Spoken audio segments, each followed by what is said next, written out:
intelligence. There was a time I could not read in the way the system expected or pass my academic exams. Before that, I was seen through the lens of a struggle child and without potential. But that was not the full story. I went on to build a successful career and navigated through the education system, and from Ghana to Switzerland to the US and across Africa as a chef, as a hospitality professional, and now leading a continental organization, the Africa Dyslexia Organization. Not because the system worked for me, but because I eventually understood how I learn and process information and built from that through my strength. And this is not a contradiction we must confront.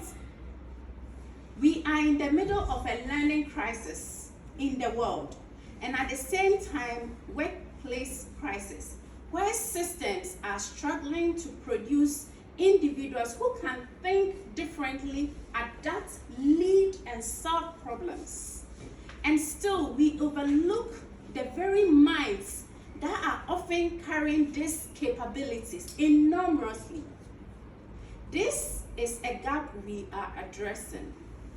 At the Africa Dyslexia Organization, we are working to shift these narratives from deficit to capabilities, from stigma to structures, and from understanding to informed actions. And the ambassador program you are witnessing today is part of that mind shift.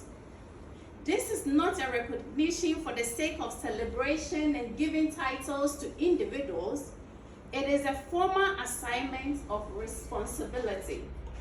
To our youth today, you are going to be inducted as youth ambassadors. This is your entry into leadership and the many leadership you will take in your life. Your voice matters.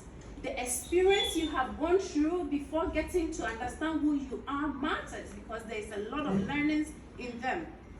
And how you choose to represent that experience will shape how others understand what it means to learn differently or be different. To our international adult ambassadors, your role is to extend influence beyond classroom, into workplaces, into systems and global conversation. And to school, parents, and the broader community, this is a shared responsibility. It is not the responsibility of a school alone, and it is not your responsibility. It's a shared one, and we must collaborate to support our children. Inclusion does not happen by intentional alone. It requires structure, awareness, and consistent action through support. Today is one step to that direction, a step towards recognizing that different ways of thinking are not problems to be fixed, but strengths to be understood and positioned. And if we get this right, we are not just supporting individuals with dyslexia, we strengthen our schools, we strengthen our workplaces, and ultimately we strengthen our society.